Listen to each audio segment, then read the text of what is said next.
Bishop Tony Ranyola, Bishop Dodong Bilyones, ug daghang kaigsoon natong kaparian nga bisan Domingo naghatag panahon nining malipayon nga kasaulugan. Tinawad nga opisyalis sa atong gobyerno, the Honorable Jonas Cortez, atong Mayor, iya Consejo, the Honorable Congresswoman Lollipop Wano Dizon, o tanan nga opisyalis sa atong gobyerno, atong peacekeeping officers sa PNP, mga kontradiya ni Senior San Jose, atong mga lectors, cantors, choir, tanang mga pilgrims, hermanos, hermana, karong buntaga, o ninyong tanan nga naghatag panahon paghimaya sa Dios, pagpasadungog kang Senior San Jose, ninyong tanan gusto nako ipadangat malipayong pagbati. Happy Fiesta ninyong tanan. Happy Fiesta.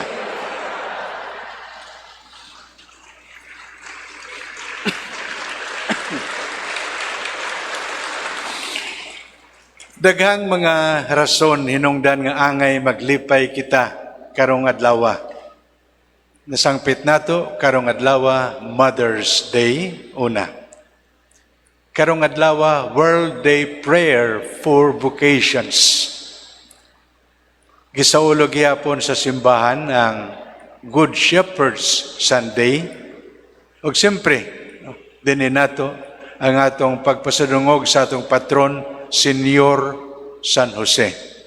Nining tungura atong i-launch ang booklet tungod kay kini National Shrine ug tungod kay giingon Santo Papa padayon gyapon ang Year of Grace labi na sa atong pagbisita mga shrines ug nagpaabot kita daghan magbisita dinhi ug ato gihapon i-launch ang bago nga himno kay Senior San Jose. Daghang mga rason ngano nga karong buntaga angay nga maglipay kita magpasalamat sa Dios. Ako nakita bisan naka-Christmas mo na smile mo gihapon, no? Ako gikuha na ko kay di ko makabasa kung may taob din kay nagamist ang antipara. Mga hinigugma. Una nga punto sa atong misa awagon kamo. Kinasing-kasing nga pagpasalamat sa Dios tungod sa atong mga mothers. Kung di pa sa atong mga inahan, wa kita din no? So, many of them probably wa na din nining kalibutan na, but perhaps sa giingon ni Abraham Lincoln, many of the virtues of the values I have learned from my mother, no? Hangay lamang nga pasalamatan nato atong inahan, no? O sa atong misa, ihalad nato pagampo alang nila. Amen? Ikaduhang punto, World Day Prayer for Vocations. Naglabay nga semana, nagpuli ko sa Iloilo kay ang among usa ka inahan, I mentioned usa, no? Kay ang among tita, elder sister sa akong mama, para namo, mama gihapon namo. Akong mama may duha ka igsoon mga ulay, no? So sa balay tulo ang among mama, no? Kay wala masalag mga asawa, walang anak. Kami nga mga anak ni mama, biologically, nahimo ilang mga anak. I mentioned sa akong tita tungod sa World Day Prayer for Vocations. 13 years ago, pag-ordain nako sa akong gumangkon. I was the one asked to ordain pari nakon nga gumangkon. No? Mingon kining akong tita, unta buhi pa si Monsignor Buenaflor. Ato nga Monsignor Buenaflor pari namo ni ato. Ingon ko ngano man. Kay kung buhi pa siya, ingnon ko Monsignor sadto, no? Pag-ordain ni Jose ako, no? Nagingon kanako korason padayon pagampo, no? Ang imong gumangkon bali ako nagpare. Tingali, no, sa imo mga apo may naagihapon magpare, no? So 13 years ago I ordained akong gumangkon. Mao lagyud komentaryo sa akong tita. Unta akong buhi pa si Monsignor, ingnon ako nga, Monsignor, sugo man ako padayon pagampo tan-awa, no? Gin grasyahan gihapon usapa ka bukasyon, usapa ka pare. Gisangpit ko kini tungod kay World Day Prayers for Vocation. Gipahinom kita sa simbahan. Salamat sa Dios in the whole Philippines. Ang Cebu mo'y pinakadaghang pare, no? Pinakadaghang pare nga diocesan. Salamat sa Dios. Pero padayon kita pag-ampo kay so maabot, no? Dapat padayon kining serbisyo. Bisan karon nalipay kita dagan mi, bisan pa mga misyonero nga pari is vide. Pero sama sa giingon ni Jesus, Matthew chapter 9 verse 18, no? Pray to the Lord of harvests that He may send laborers into His vineyard. Karong buntaga ang akong hangyo ninyo may kalabtanan sa World Day Prayer for Vocations. Unta ampo kita nga ang Ginoo magpadala mga pare, mga reliyoso sa iyang tanaman. Amen. Tanang vocation maayo, pero kining World Day Prayer for Vocations nga gi-establish 1963 na focus sa mga reliyoso, consecrated life ug mga pare. Usbo nako padayon kita pagampo. Amen. Ikatulo nga punto, ang tibuok simbahan nagasaulog ikaupat nga Domingo sa pagkabanaw sa Ginoo, Good Shepherd's Sunday. Domingo sa maayo nga magbalantay. No? Mao nga ang gospel bahin sa maayo nga magbalantay. Mga igsoon, sayod kita, usa sa pinaka-popular nga picture sa Bible about Jesus is Jesus the Good Shepherd. Labi na ito masabtan kung unsa man ang Good Shepherd. Tungod kay masami sa Bible, gi-contrast ang Good Shepherd sa dili maayo nga shepherd. Usually, ang contrasting picture maghatag nato klaro nga ideya kung unsa may Good Shepherd. Sa libro ni Ezekiel, diha ang Ginoo nagtudlo sa iyang katawhan tungod kay ang eksperyensya sa mga tao dili good shepherd pero shepherd nga kung sa tuwa pa yabag, no? Dili tangkod sa ilang serbisyo. Basahon nako kay Ezekiel aron labi na to masabtan ang good shepherd wailain si Jesus. Matud pa sa libro ni Ezekiel, mga magbalantay sa Israel, ngano kamo man naniguro pagpangaon. I'm reading word for word. Dili ba nga ang inyong katungdanan mao man ang pagpakaon sa karnero? Ngano nga kamo man una makaon? Giihaw o gikaon ninyo ang karnerong tambok o gihimo ninyo biste ang balahibo niini. Apan wala ninyo pakana ang karnero. Wala ninyo liguna ang maluyahon. Wala ninyo ayuha ang masakiton. Wala ninyo laki-lakihi ang piangon. Wala ninyo dada pabalik ang nahisalaag o wala ninyo pangitaa ang nangawala. Ginalisod-lisod ninyo sila og bangis kamo sa inyong pagdumala. Nagkahibulaag sila kay wala may magbalantay kanila. Mga igsoon, reflecting nining libro ni Ezekiel, gipahinumdum sa Ginoo nga tungod siyang gugma sa iyang katawhan, nangandoy siya nga dunay maayong magbalantay, dili sama sa nadungog nato.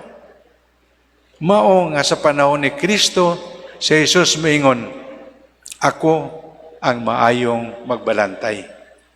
Kay kung nang di maayo ang ilang gihuna-una ang ilalamang kaugalingon, si Jesus ang iyang una-una ang kayuhan sa mga karnero.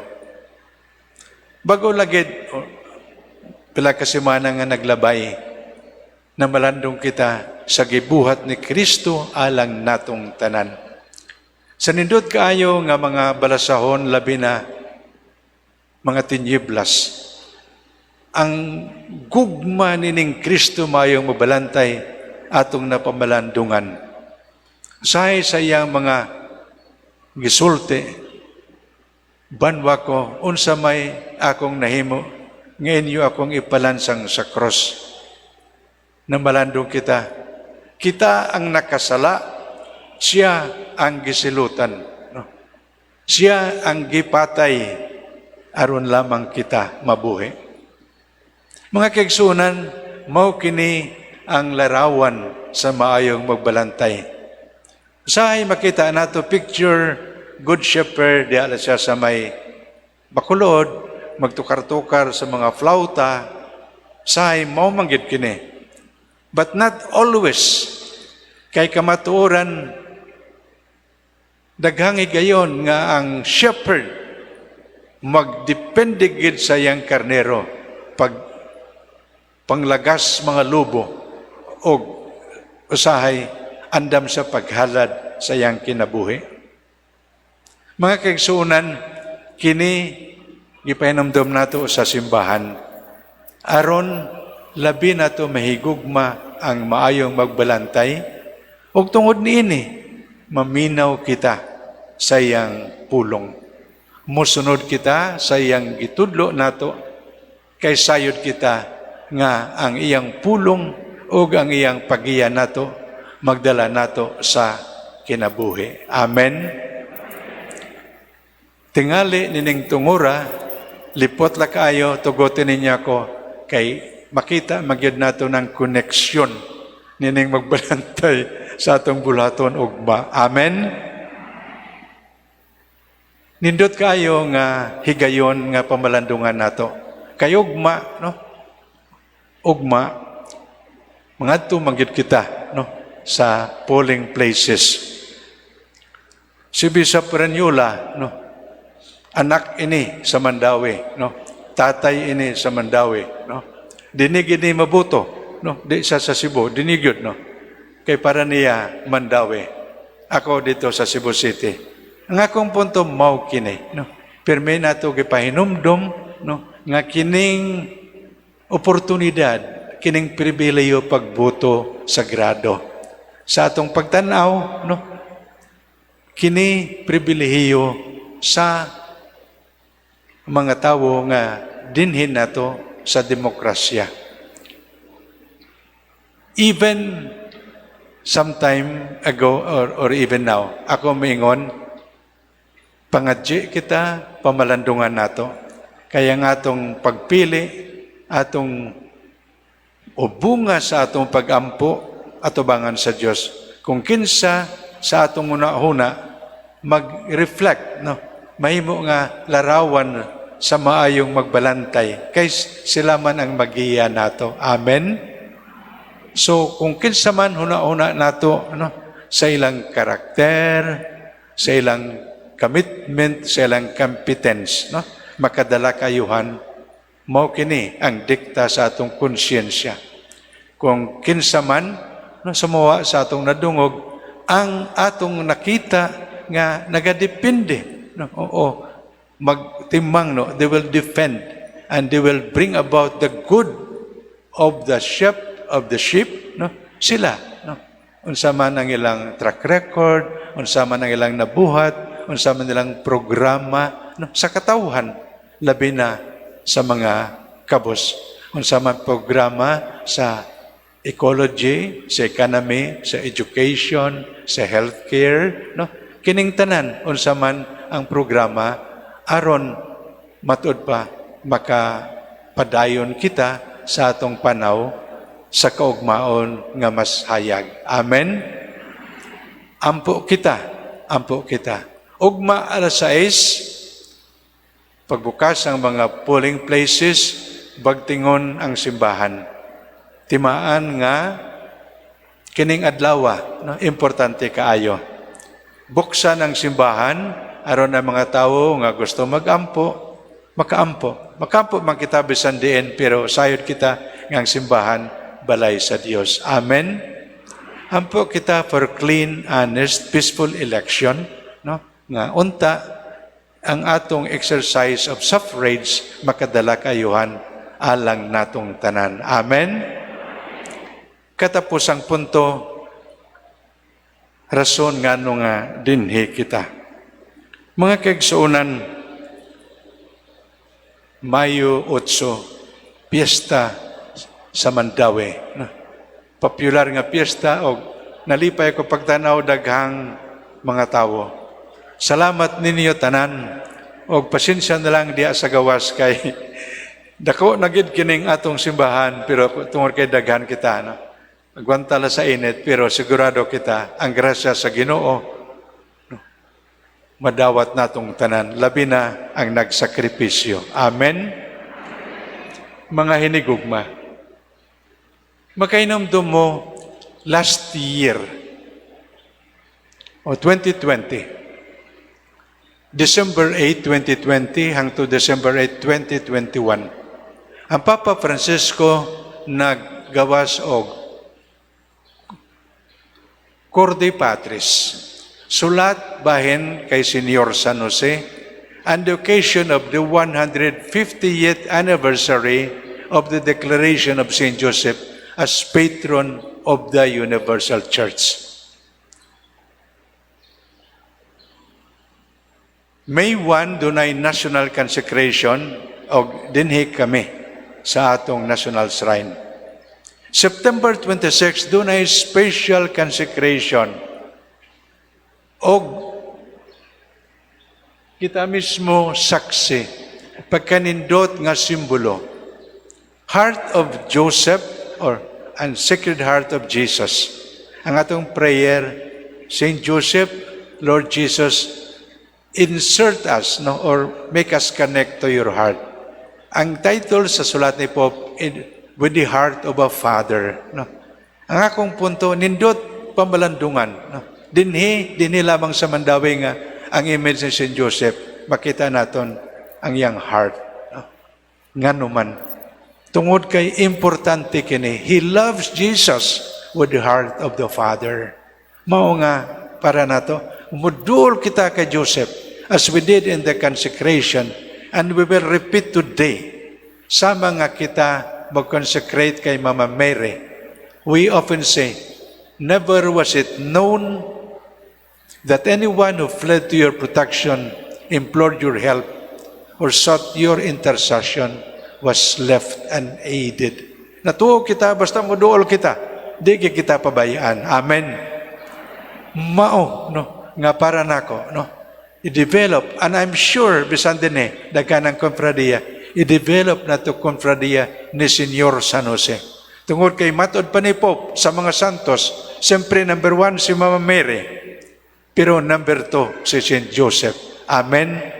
There are around 10,000 saints and blessed. No doubt, nobody will argue. Number 1, Mama Mary. Number 2, Saint Joseph. In fact, sa misa, gi-insert sa Eucharistic prayer, human masangpit ngalan ni Mama Mary, gisangpit Senior San Jose. Mao nga sa atong personal, tahom kayo kung doon na kita'y debosyon kay Senior San Jose. Tulo ka simple nga reminder diha sa sulat ni Pope para nako may munta bahin sa atong kinabuhi, sa atong pagdebosyon kay Senior San Jose.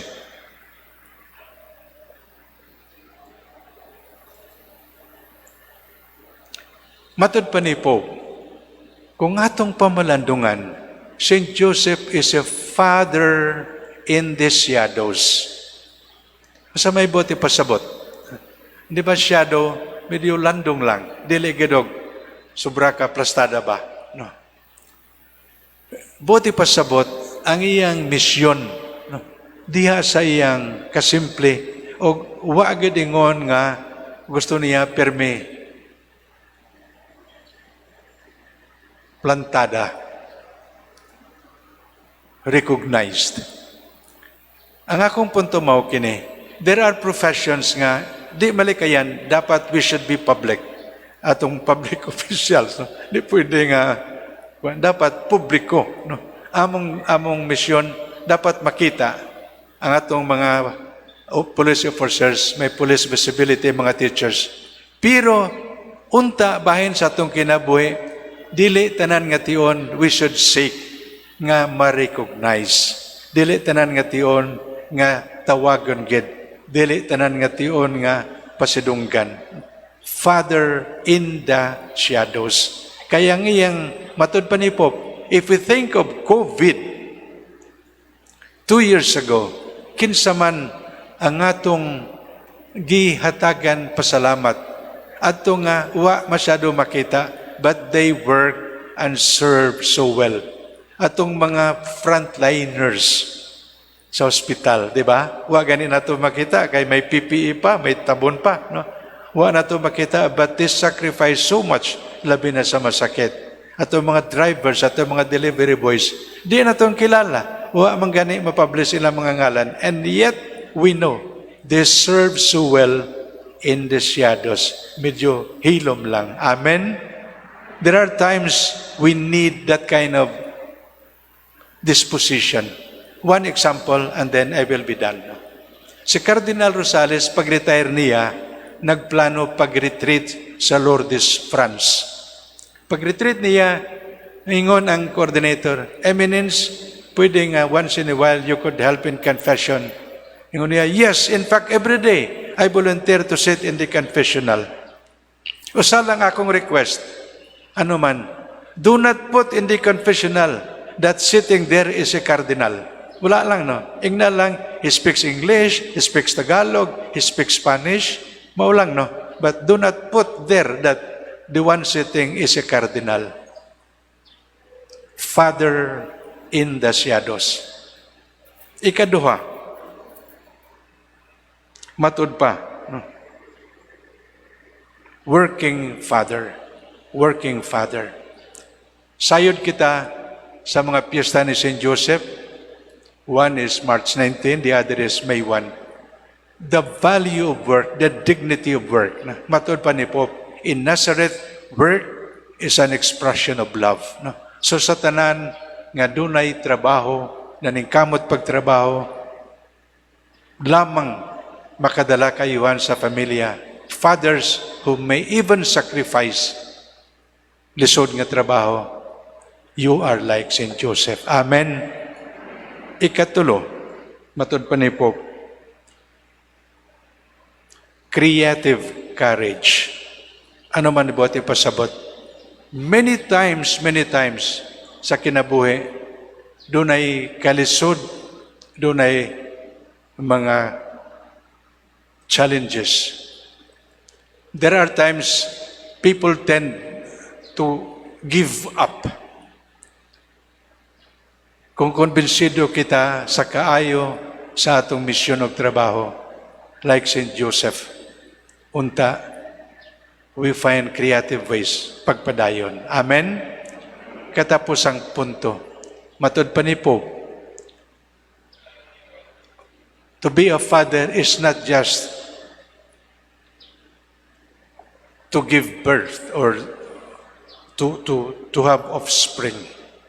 At the heart sa atong o sa pagkaamahan ni Senyor San Jose is the acceptance of responsibility.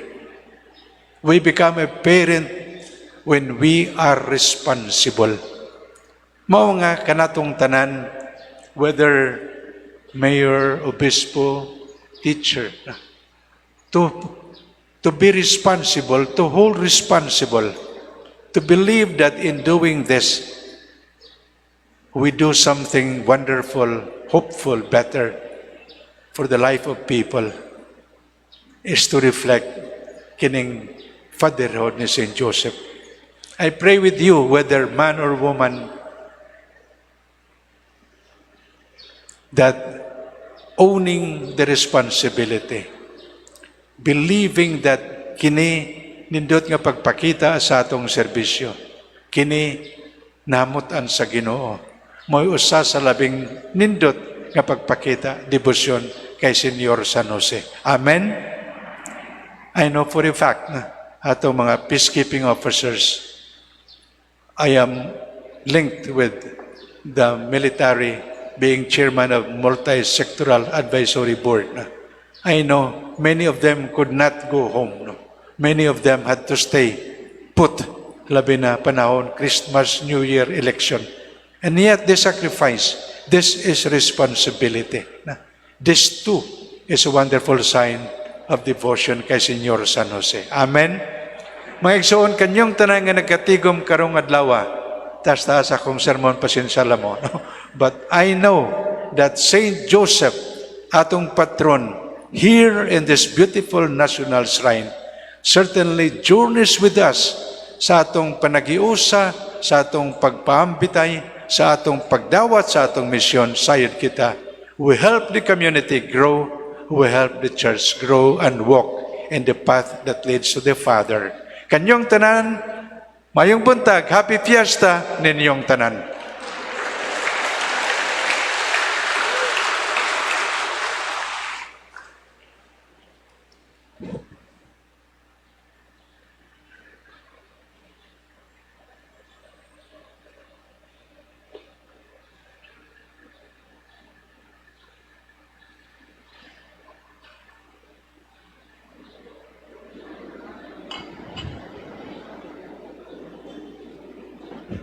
Atong ipahayag ang atong pagtuo. Nagatuo ako sa Dios nga mahan makagagahom sa tanan. Magbubuhat sa langit ug sa yuta. Ug kang Jesucristo yang anak kabugtong Ginoo nato. Gipanamkon sa lalang sa Espiritu Santo, gianak ni Maria nga Birhen, gisakit sa sugo ni Ponce Pilato, gilansang sa krus namatay o gilubong, mikunsad sa mga minatay. Si katulog adlaw na banhaw may saka sa langit, nagaling ko sa tuo sa Dios nga mahan makagagahom sa tanan. Gikan dito mabalik sa ron paghukom sa mga buhi ug sa mga minatay. Nagatuo ko sa Espiritu Santo, Santa Iglesia Katolika, sa gambitan sa mga santos, sa kapasaylohan sa mga sala, sa pagkabanaw sa lawas ug sa kinabuhing dayon. Amen. Ang Dios maghatag sa kinabuhing walay katapusan ngadto sa mga karnero siyang panon. Magampo kita ngadto sa mahan, masaligon nga walay makabawi kanato gikan sa iyang amahanong pag-amuma. Ug moingon kita, amahan dungga ang among pangamuyo. Amahan dungga ang among pangamuyo. Alang sa mga pangulo sa atong simbahan, nga mag-alagad sila sa Ginoo diha sa kasadya ug madasigon silang mangulo sa katawhan. Magampo kita sa Ginoo. Amahan dungka ang among pangamuyo. Alang kanila nga nagwali sa pulong sa Dios, nga isangyaw nila ang buhing kamatuoran ngadto sa tanang suok sa kalibutan. Magampo kita sa Ginoo. Alang kanila nga namati sa pulong sa Dios, nga dawato nila ang gasa sa pagtuo. Magampo kita sa Ginoo. Alang sa mga kabanayan sa atong katilingban, nga magtahuray o mag-alagaray sila sa usag-usa, magampo kita sa Ginoo. Alang sa salugoon sa Dios, Teopilo Kamumot, Obispo, nga mabayaw na sa kadungganan sa altar, magampo kita sa Ginoo. Alang sa mga nangamatay, nga ang maayong magbalantay, magdala kanila ngadto sa buhing tubig, ug magpahid sa tanang luha sa ilang mga mata, magampo kita sa Ginoo. Makagagahom nga mahan, sa tumang pagsalig, kami nga imong katawhan, ang karnero sa imong panon, mipadangat nganha kanimo, sa among mga pangamuyo sa pagtuo ngay mo kaming dungkon pinaagi ni Kristo among Ginoo. Amen.